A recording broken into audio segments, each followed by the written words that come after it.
Good evening, everybody. Welcome to our Protecting Your Legacy Landowner webinar series. Appreciate you taking the time out of your busy lives to come and learn a little bit more about getting started with conservation-based estate planning.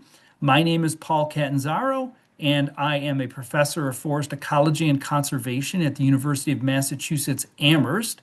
I also serve as the state extension forester, which is the role which I'm here tonight.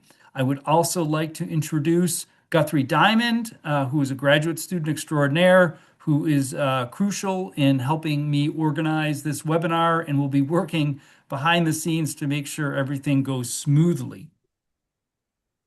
This is the first in a series of 4 webinars that we'll be giving over the next month or so. We've been spacing them out about every 2 weeks.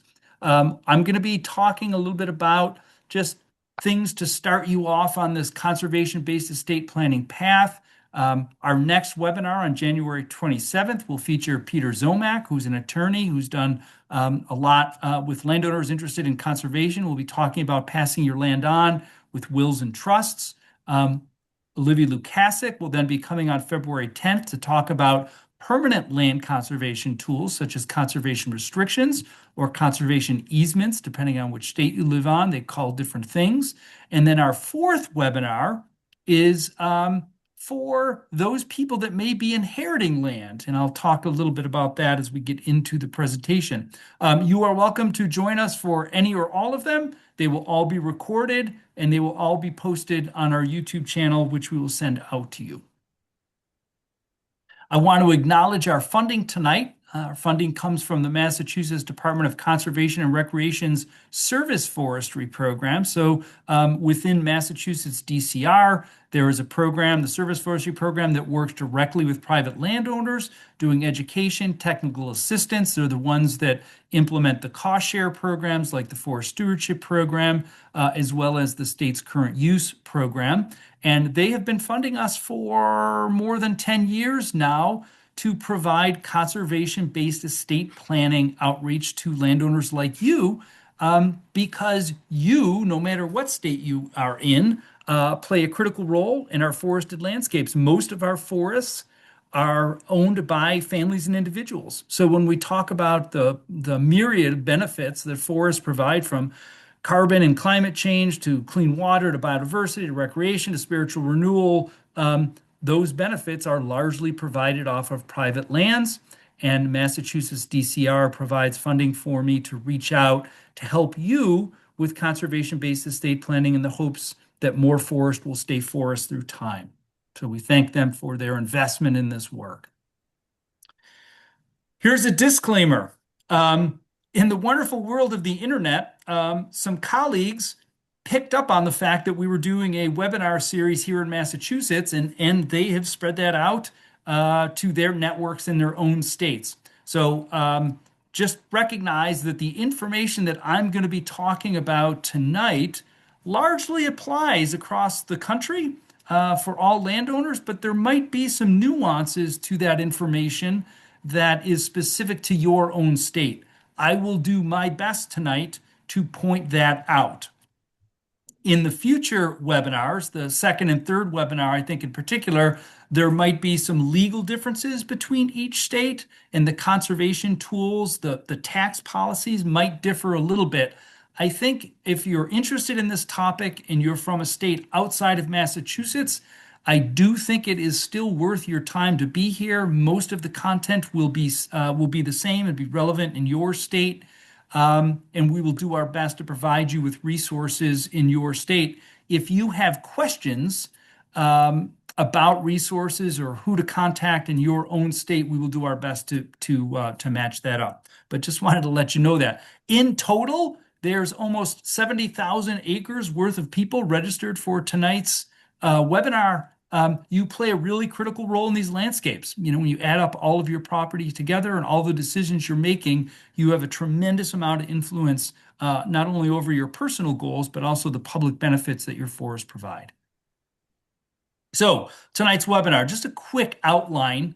of the webinar. And so I just want to talk about for a few slides, just sort of define conservation-based estate planning relative to just normal estate planning.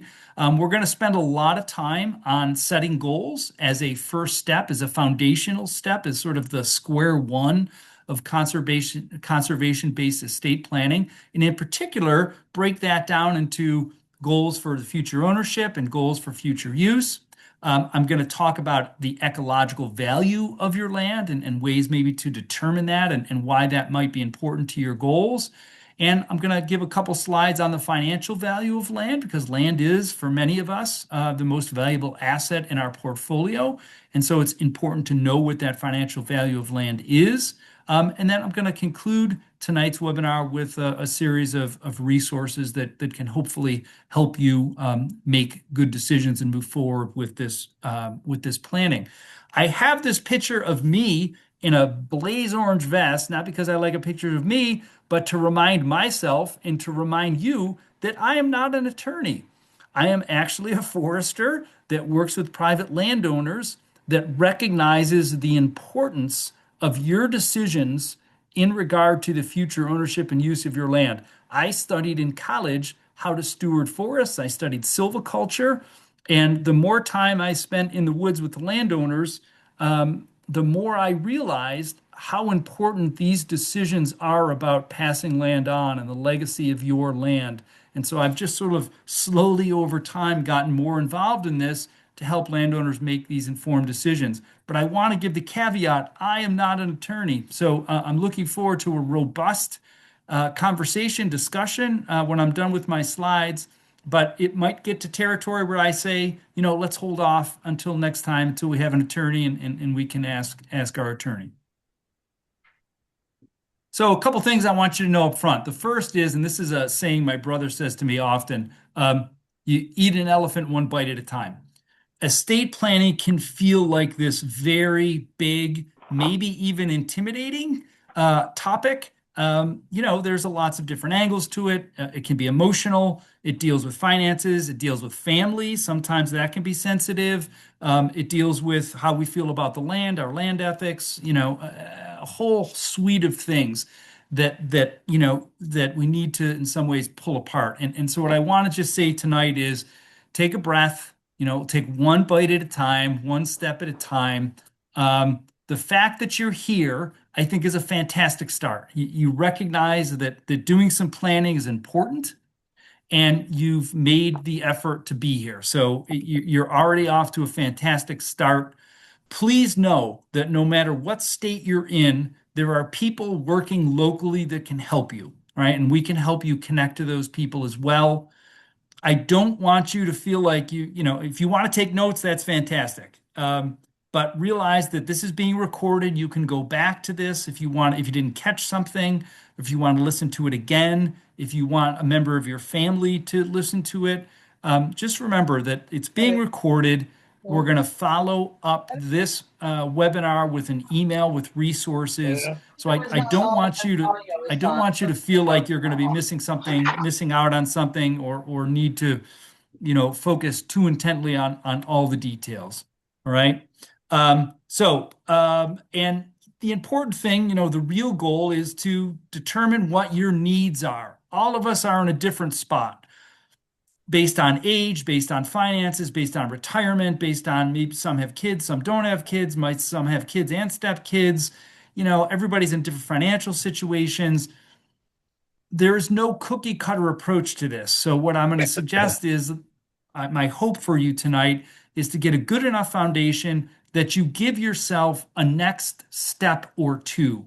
I find the hardest part is taking the first step or two, and then after that, the steps seem to unfold and the path becomes more obvious. So if you can even identify one or two next steps and move to action, that would be a good thing. That would be a success. So that's our goal for tonight. Recognize, and I recognize after working with landowners for 25 years, that a lot of landowner decisions oftentimes are a combination of information from professionals, and we'll try to give you that tonight, as well as the next 3 webinars. But there's also, I find, an important place for landowners to share experiences, to share how they approached it, to share what strategies they used and how those strategies worked for good and for bad. So we will have a discussion at the end of these webinars, and you're welcome to share your experiences, share your questions with one another, and get information from both professionals and other landowners in the same situation. So I've been using this phrase conservation-based estate plan. Let's talk a little bit about what that is or what I mean by that. For many of you, if you're a landowner, I find that oftentimes when we say the phrase estate plan, people get this image of a single document or some magical three-ring binder someplace that has all the paperwork. So an estate plan is not a single document. It's not one all-encompassing plan. It really is a combination of documents and tools that, when used together, help you achieve your personal and financial goals. Some of those tools help provide the personal piece, some of those help provide the financial piece, but when they're all used together, they achieve, your total picture, all your goals put together. So that's sort of the general of an estate plan. As I said, I am not an attorney, but I've worked with attorneys long enough that they've encouraged me to include a slide in these presentations. We're not going to talk about these. I'm not an expert in these, but I know all of my attorney friends would encourage me to encourage you that while you're thinking about estate planning, to make sure that you have a will in place, that it's up to date. Make sure that if you have a life insurance policy and retirement plan, that you've got current beneficiaries designated. Make sure that you have a homestead declaration that protects your home in case of something happening, and that you have a durable power of attorney and a healthcare proxy, someone that can help make decisions for you or even make decisions for you, depending on the circumstances. Those are just nuts and bolts, foundational parts of any estate plan. But we're going to dig into or zero in on those parts of estate planning that deal directly with land and its conservation. I find that many landowners know their options to subdivide land or to develop land, turn it into house lots, but not many landowners know their conservation options, and either know the conservation options alone or how the development and conservation options can work together to achieve your personal and financial goals. We're going to focus on 2 different aspects, or I'm going to encourage you to think about your goals as 2 different things. One is identifying future ownership, and there are tools that can help you transfer your land. One of those is a will, and I'm sure you've heard of that. We'll talk a little bit about that. One is a trust, which is a legal instrument, and those are tools that can be used to help determine future ownership. There are other estate planning tools that, when used in this conservation context, can be used to help you achieve your goals of what will happen on the land in the future. So 2 examples of those are conservation restriction, as they're known in Massachusetts, and in other states, in almost every other state, it's known as a conservation easement, and that's a permanent tool. And another tool that we can use for conservation-based estate planning is a forest stewardship plan or some sort of forest management plan. That, of course, is not a permanent tool, but can help future owners, guide their use of the land. So again, an estate plan isn't one all-encompassing document. It's a combination of these tools. It's like an a la carte menu. What are you trying to achieve on your land with both the ownership and its use?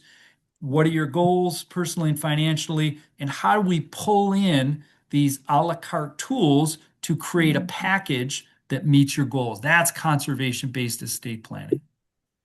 Because land as an asset is different than other assets. It's not like stocks and bonds. It's not like cash. It's not like a bank account.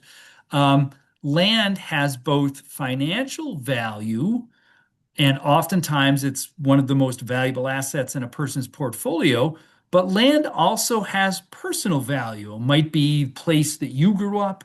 It might be the place you raised your kids. It might be the place where they learned, I don't know, how to identify trees or how to catch frogs or how to make fairy houses. It might be land that was passed down from your parents or your grandparents. So with those experiences comes a personal attachment and so a personal value along with that financial value.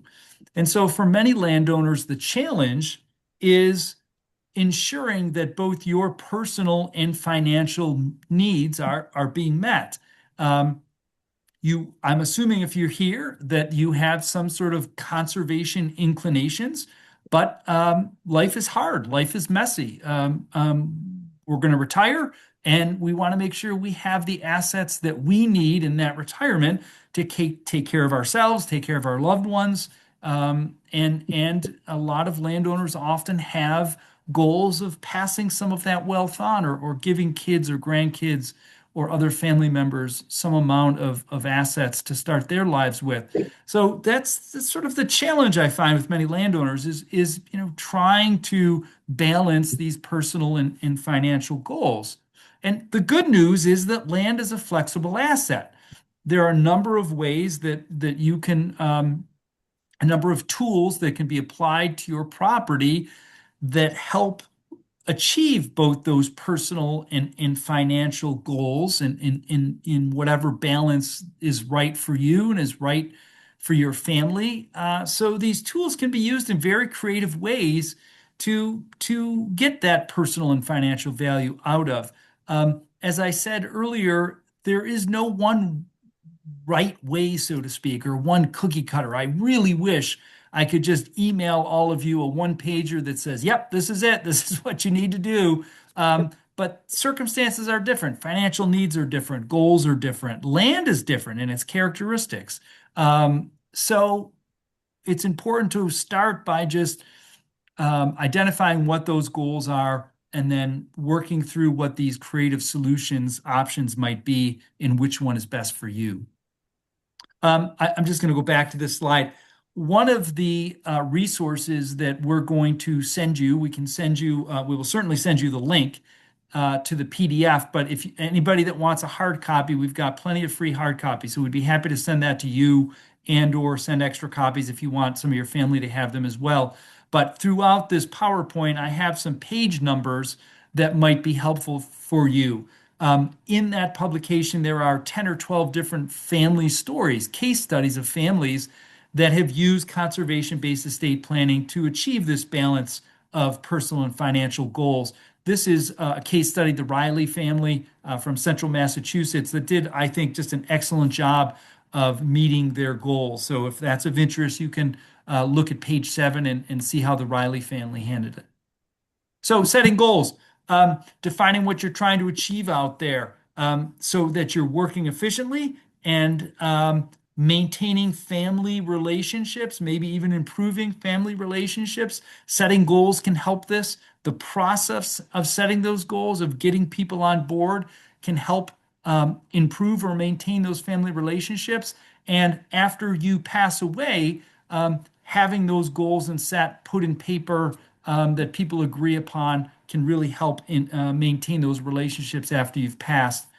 Setting goals and having them articulated can really help as you facilitate your relationship with professionals and your work with professionals.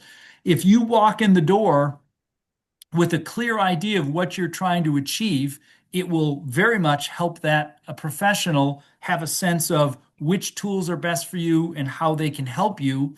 And because of that efficiency, it can help actually save money when using those professionals. So setting goals is a very important foundational step in the conservation-based estate planning process. And I'm just going to give you just a couple examples in terms of I've had landowners say, well, what do you mean by that? Like, what would it do? Like, if I were to write down on a piece of paper, what might it look like?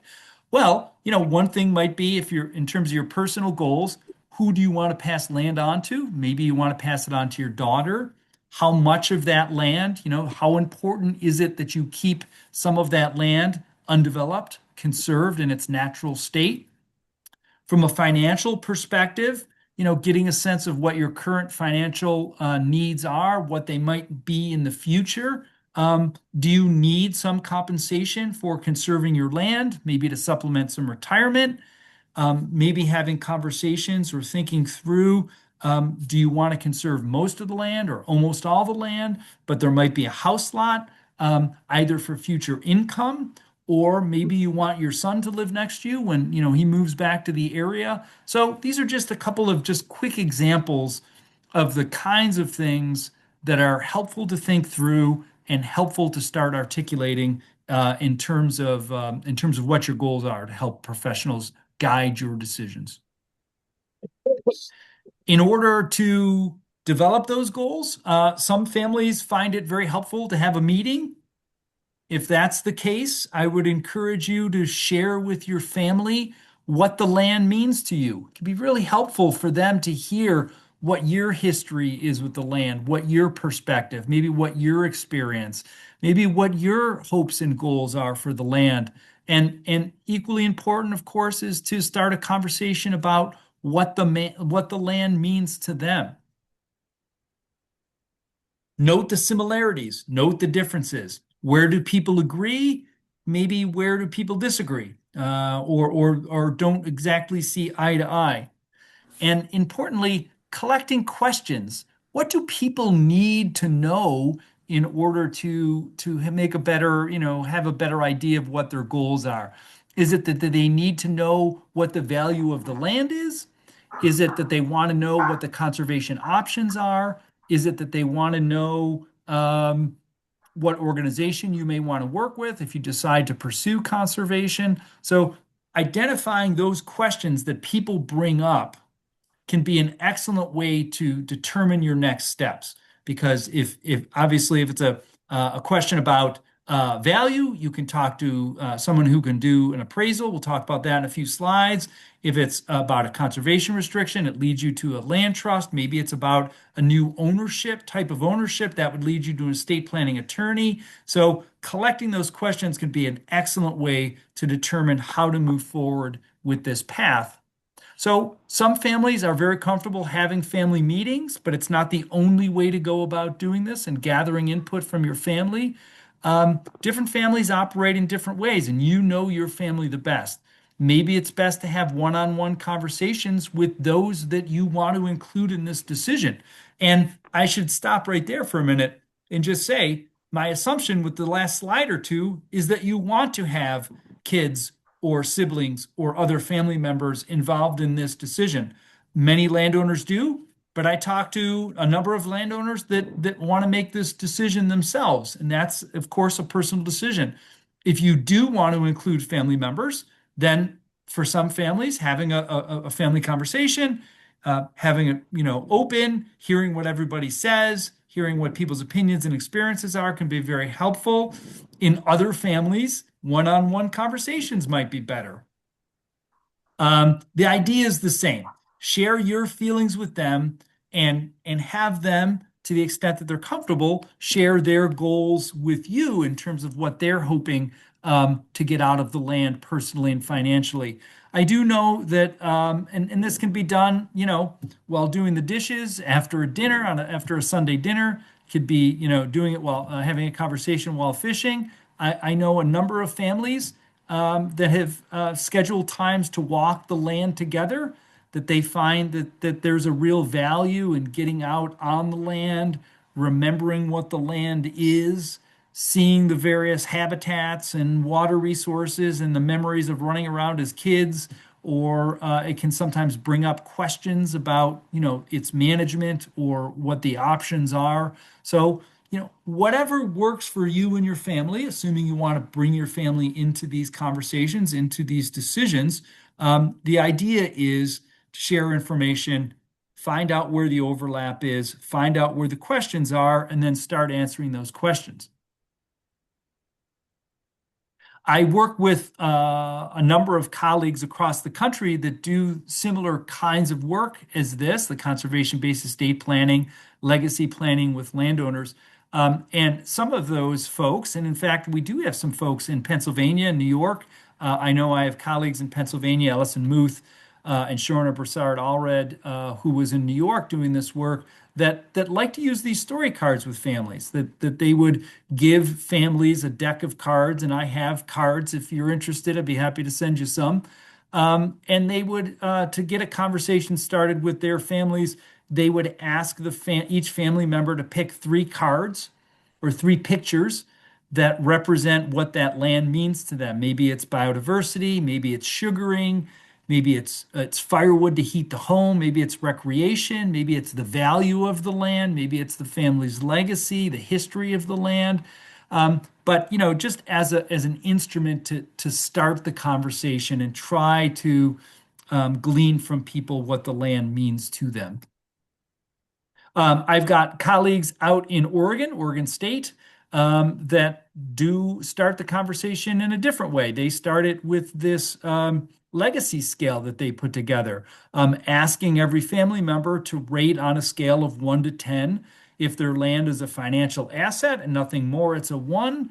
And if it's a priceless family heirloom to be protected, it's a 10. And then, of course, all points in between. Again, the idea is the same, just trying to glean from your family members or those you want involved in those decisions, um, how they feel about their land and how it plays into their goals and how it plays into their families, their financial needs, and so forth. I will say that many parents choose to bring children into the conversation, choose to bring family members into the conversation. And despite everybody's best efforts, and maybe everybody's best intentions, it doesn't always work out that people agree, to say the least. And so I would suggest to you that if there is disagreement now while you're alive, that it's likely there's going to be lots of disagreement when you are gone. And so I would encourage you to consider gathering what information you can and making a decision as best you can and formalizing that. That the philosophy of letting the kids figure it out after you're gone doesn't often end well in terms of in terms of people's relationships with the family, but also in terms of what your goals might be for the land. So, with that, let's talk about ways to break down those goals. And I've been talking about this since the first or second slide. I've got this picture of a boiler there, an evaporator. We're here in Massachusetts and in New England and in other states. We boil sap from maple trees, of course, to make maple syrup. And so this idea of boiling things down to just its essence is very New Englandy. So the more I've worked with landowners, the more I've realized that it can be helpful to boil these goals down to two different specific goals. One is, would you like to determine who's going to own your land after you? That's one goal to decide. The second goal is future use. Would you like to ensure that some or all of your land remains undeveloped in its natural state in the future? And we are having two webinars that are going to hit that head on. The first one is Peter Zomack, as I mentioned, is going to talk about future ownership and how to move your land using legal instruments from your ownership, or maybe you and your husband or spouse, to owners of your choice. And many, of course, most landowners want to do that. And then the second, our third webinar, we're going to have Olivia Lukasik from the Trustees of the Reservation talking about ways, tools to keep some, most, all of your land in its natural state. So when you start thinking about these goals, I would encourage you to sort of break those down. And then there are specific conservation-based estate planning tools that can help you with each of those sets of goals. One of the things I do here at UMass is I do research on landowners and landowner attitudes and goals and challenges and things. And we know in terms of that first question, do you want to decide future land? Most landowners respond that they do want to give land to children, grandchildren, family members, that having the land as a legacy is a very important goal. So if this is important to you, realize that most landowners also share this goal. And I also want to use this opportunity to mention that our fourth webinar is going to be, and this is a new topic that we're diving into over the last 10 or 15 years. We've really focused on providing information to all of you, to the current landowners. But we've decided we want to try also to reach out to those folks that might inherit the land or be given the land. And so we want to, on our fourth webinar, reach out to maybe your children or to your heirs. And so if that's of interest, you can pass that information on to them. And our hope is to try to help new owners address challenges they may have. They may be out of state. They may not know what a forest management plan is. They may not know what conservation restriction or easements are. And so our goal is to try to help that transition by providing them some information too. So, in determining ownership, you can not only help meet your own personal goals, you can reduce conflict in your family. And it's also, of course, the opportunity to avoid parcelizing the land. And when I talk to landowners and we do surveys on this, we find that most landowners would like to see their land stay as one piece. And when you're determining this ownership, it's an opportunity to not only meet your goals and reduce conflict, but also reduce that amount of parcelization to keep land in as big of a chunk as possible. Anytime you start talking with parents about dividing assets, this conversation of equal versus fair comes up. And this is an important conversation for us parents. This is why I have a picture of an Easter basket on my slide. When we were kids, and I'm one of three boys, my family celebrated Easter, and one of our traditions was, of course, the Easter bunny would come and hide your basket.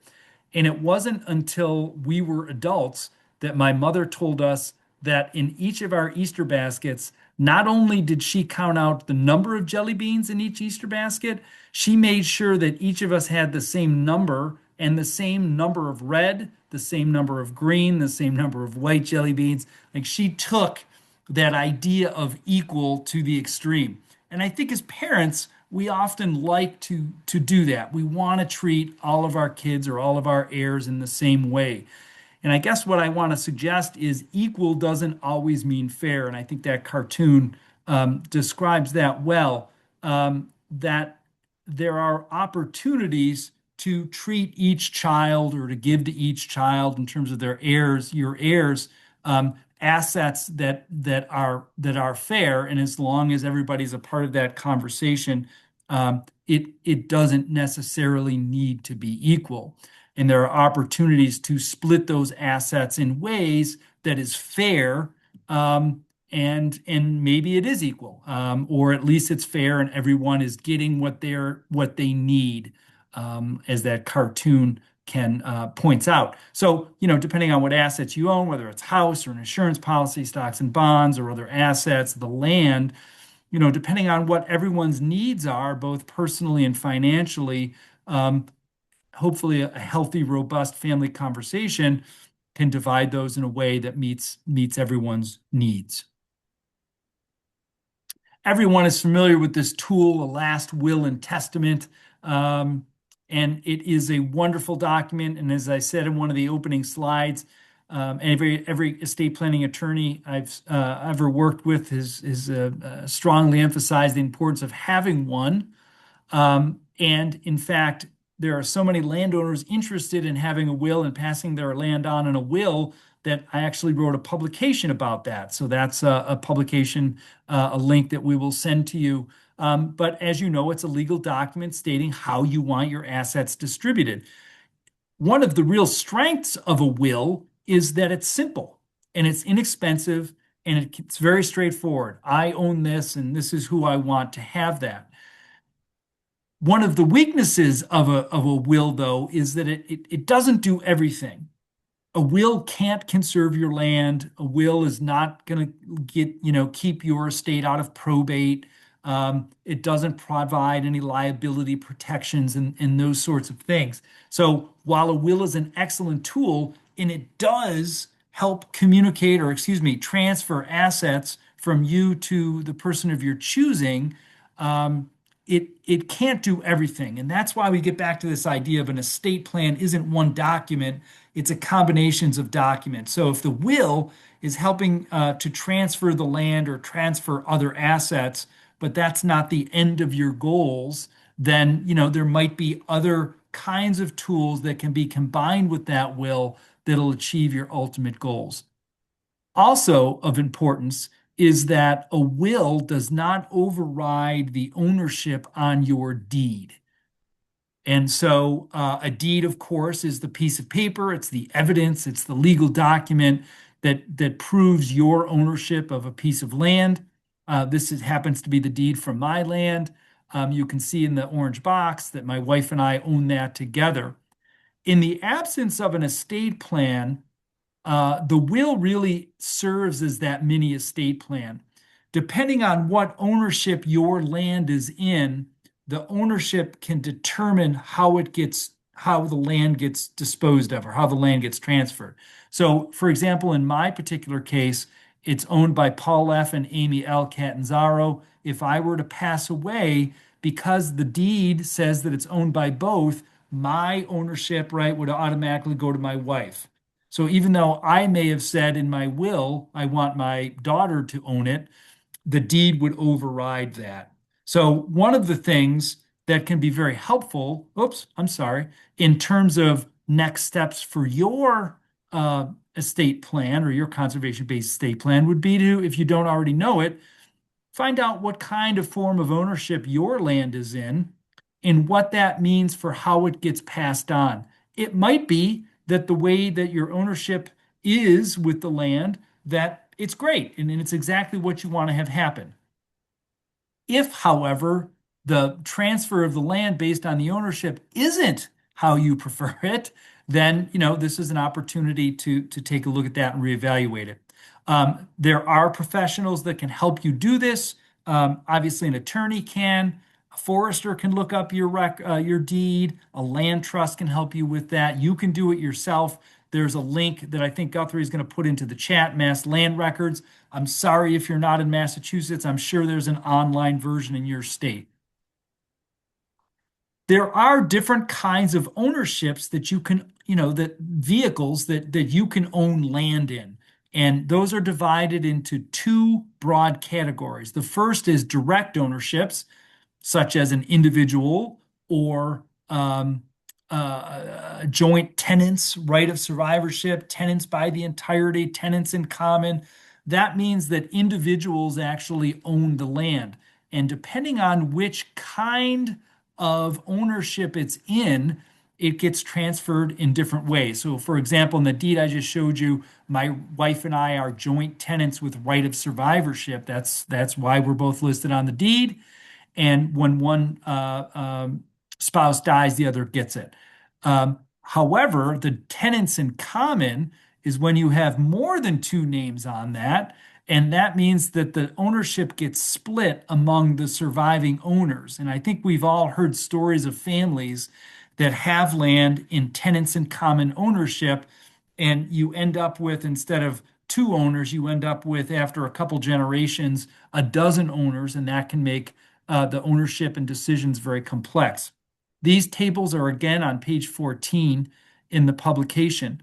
So there are direct ownerships and there are indirect ownerships. And while direct ownerships are owned, means the land is owned directly by people, the indirect ownerships mean that the land is actually under the ownership of, if you will, a legal instrument, like a trust, like a limited liability company, like a limited partnership. So land can be held as an entity, and there are pros and cons of that. And Peter Zomack will get into that next week.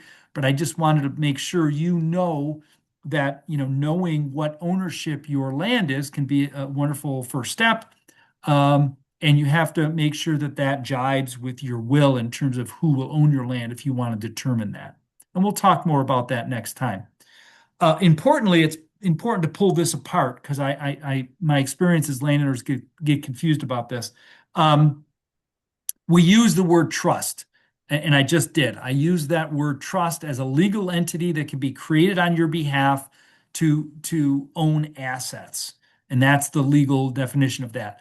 Also realize, though, there is a land trust, and a land trust is a conservation organization, a non-government organization, a nonprofit that helps landowners reach their goals of conserving their land. So I just want to make sure we pull those two apart because sometimes they can be confusing to people. So, in terms of getting moving to action by setting goals for yourself or deciding some next steps, deciding who you want involved in this conversation, if you want others involved, whether it be your spouse, a sibling, or whoever else you own the land with, talking to your children if you want to include those in the goal setting, and whoever you're going to bring into that conversation or however you're going to collect that information, starting to clearly define what your personal goals are, what your financial goals are, and it doesn't have to be to the nth detail. Just getting ideas down, just starting to draft something, either literally on a piece of paper, on your computer, in your head, just getting a sense of what those are will be very helpful as you meet with professionals. Another option would be to checking your deed, finding out what your ownership is, reviewing your current will, if you have a will, or if you don't have a will, developing a will that helps direct where your assets will go, including your land. We did a survey of landowners a few years ago in New York and New England, and about two-thirds of landowners had a will, but most of them had not revisited their will since they had it drawn up. And oftentimes there were some pretty significant changes that needed to be made. So all of those are actions you can take. And as I said, one of the goals of tonight is to choose at least one or two actions for you to keep moving this process forward. So those are some things you can do. Sometimes setting goals means having a better understanding of the ecological and financial value of your land. I'm going to spend a couple slides here talking about the ecological value or how to determine that. It can be an important way to connect with conservation partners. Different partners, as I'll show on the next slide, tend to meet their goals by conserving land that provides certain habitats. Maybe it's clean water, maybe it's working landscapes. Knowing the ecological value of your land can also sometimes connect you with funding programs to conserve your land if it has some very important habitats, for example. And it can better help you understand what your forest stewardship or your forest management, your land management options are by understanding the uniqueness of your land and understanding its place within the landscape. So let's break that down a little bit. So conservation organizations and land trusts all have a mission. Like all organizations, it's a mission statement. And within those missions are emphasized certain conservation goals. Some organizations are really focused on wildlife habitat. Might be your state wildlife agency, might be your local land trust. Some are very focused on recreational opportunities like the Appalachian Mountain Club. Some organizations might be really focused on working farms and forests. Some might be really focused on human health. So even though there are a lot of common conservation goals, different conservation organizations tend to focus on a subset of those. And so when conservation organizations are trying to meet their mission, they're trying to work with landowners that have those specific attributes on their land, or those specific land that helps provide unique habitat, land that's important from a water standpoint, land that has recreational opportunities, for example. So to put this into a mapping context, if these squiggly lines here, that blob, it's called a polygon. and that polygon represents some unique habitats. It happens to be some unique interior forest habitats. And so conservation organizations will often map a landscape and they'll determine where the unique areas within that landscape are that help them achieve their goal of fill in the blank, having better habitat, protecting water quality, helping working farms and forests, etc. In this particular example, it's wildlife habitat. So they know that in that landscape, these are areas of important wildlife habitat. And then if you overlay, that's a parcel map, that's our just everybody's different ownerships together. They'll have a sense of whether your parcel fits into their habitat priorities, for example. So that when we take a look at our landscapes and we talk about conservation goals such as maintaining water quality, um, recreational opportunities, wildlife habitat and biodiversity, those sorts of things, recognize that it's oftentimes like a puzzle piece, like your piece of land fits into the landscape in and around your neighbors and across that landscape. And conservation organizations are often working with landowners in priority areas. So understanding what ecological value your land has can help connect you to conservation organizations, land trusts that pursue those kinds of attributes.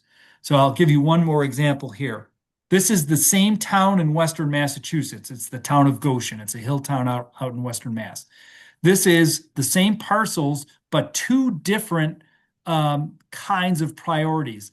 The map on the left shows where the prime agricultural and forest soils are, and that's what those colors are.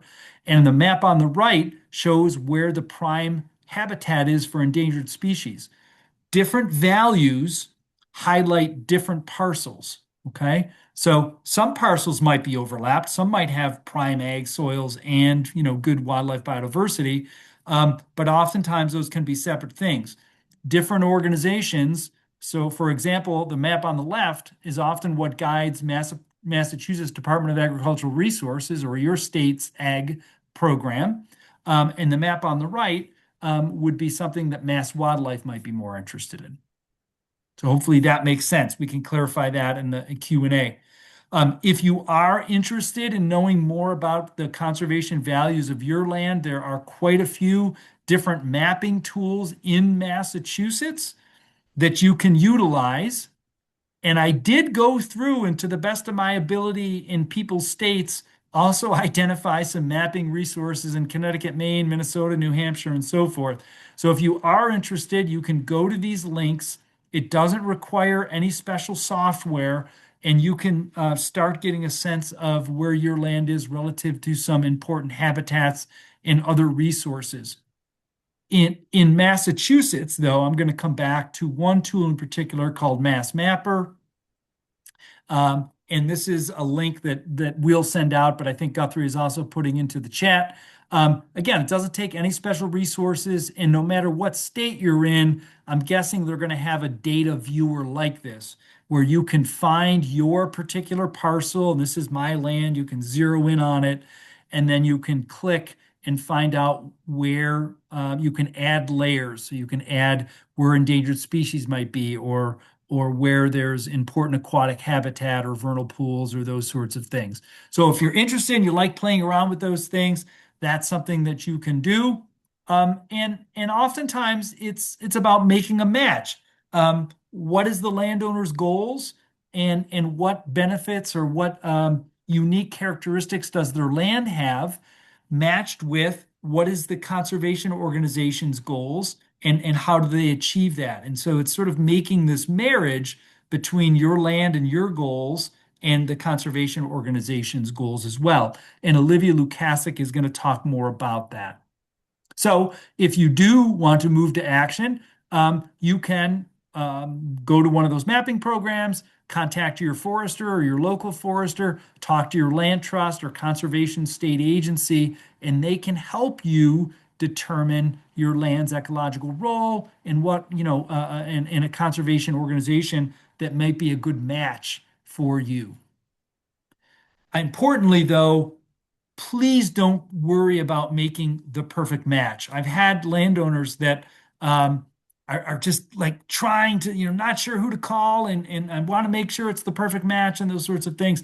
The most important thing is to just make a call. Even if you call your local land trust, if they're not the right match, they'll find out who would be a good match for you to the best of their ability. So the most important thing is to not get a match, perfect match, or to not excuse me, to not wait to get a perfect match, but to try to just pick up the phone, contact somebody, and get on the pathway to finding a good partner.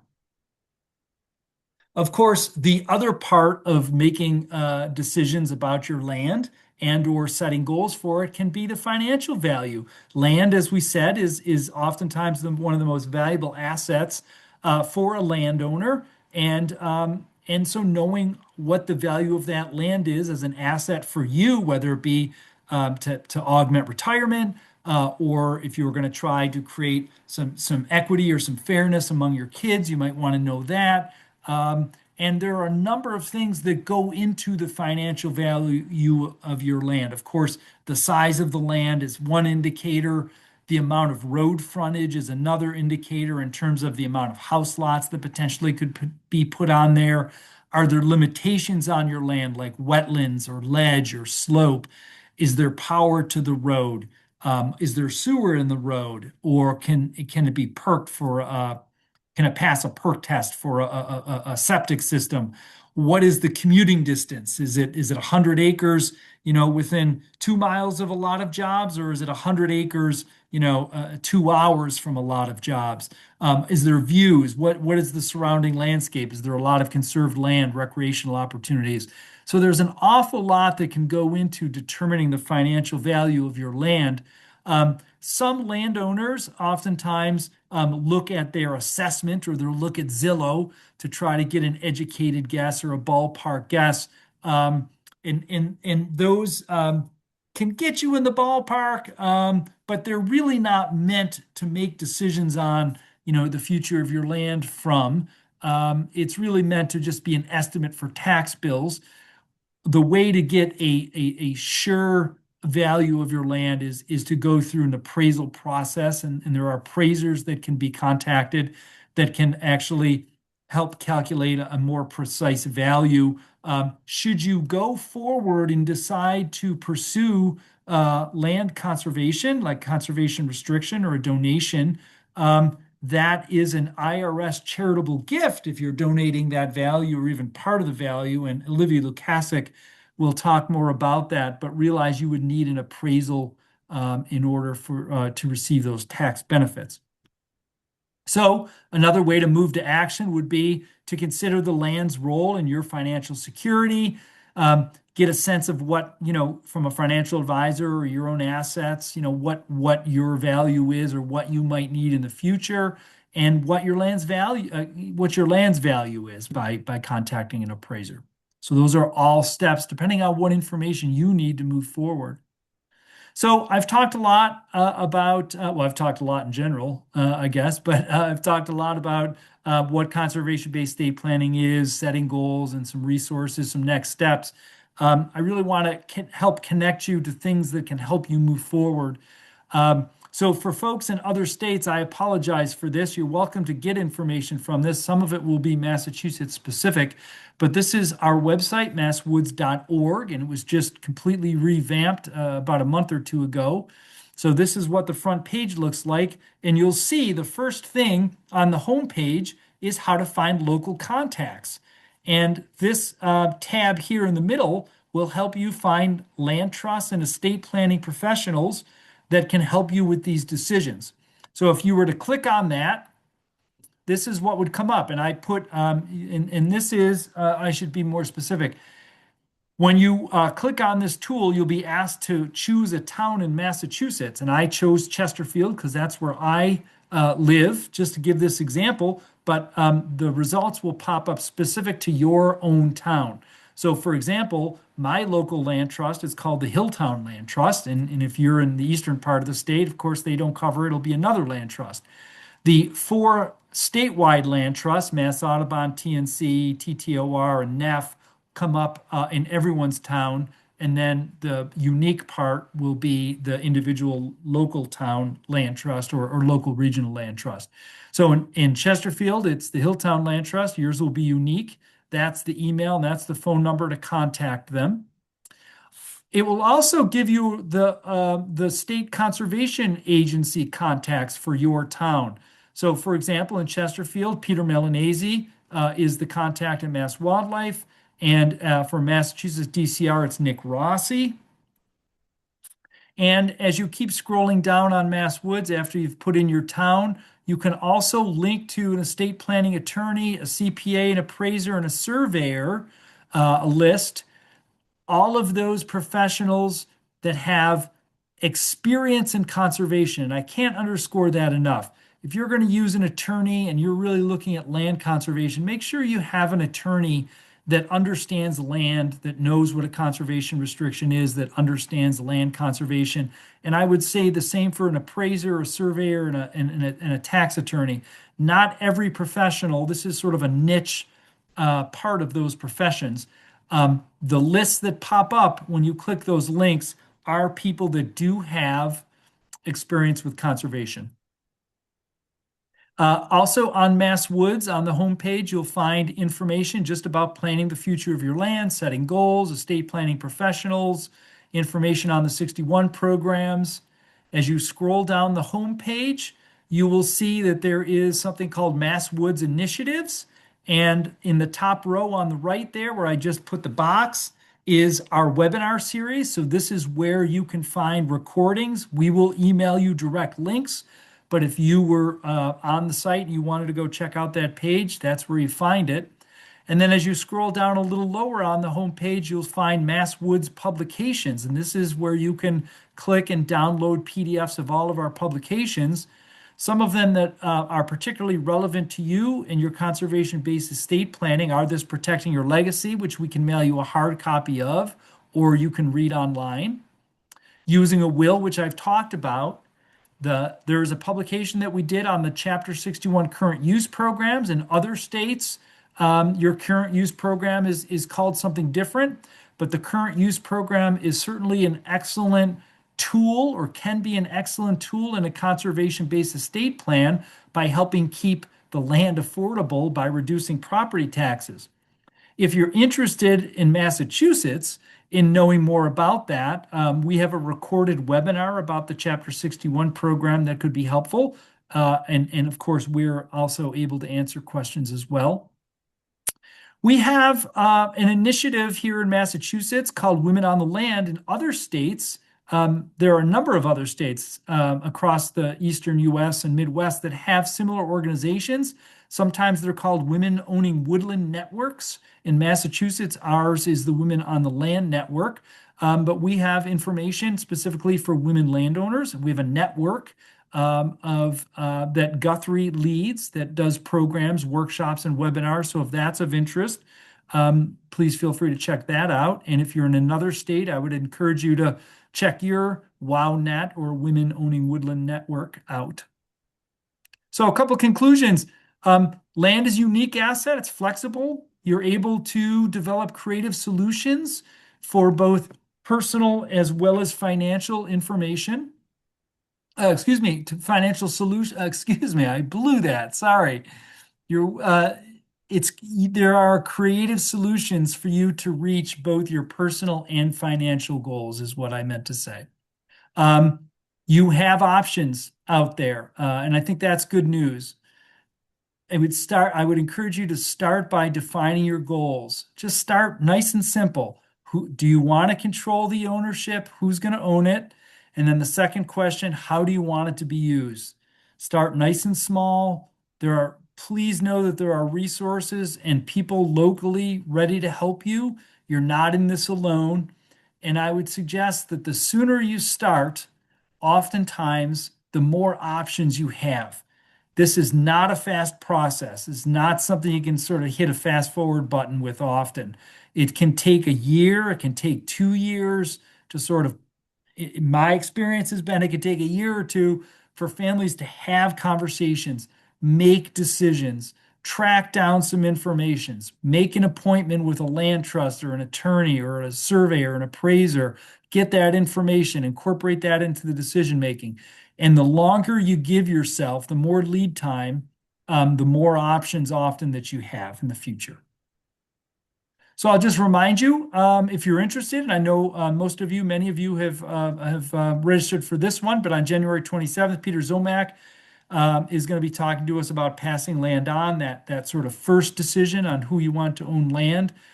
Peter has extensive experience as both an estate planning attorney as well as a tax accountant. So it's a wonderful opportunity to get some information from Peter. And at this point, we're going to shut off the recording because we have found that it can be very helpful to have our conversations, to ask questions without people being concerned that it's going to be recorded and others are going to hear it and things.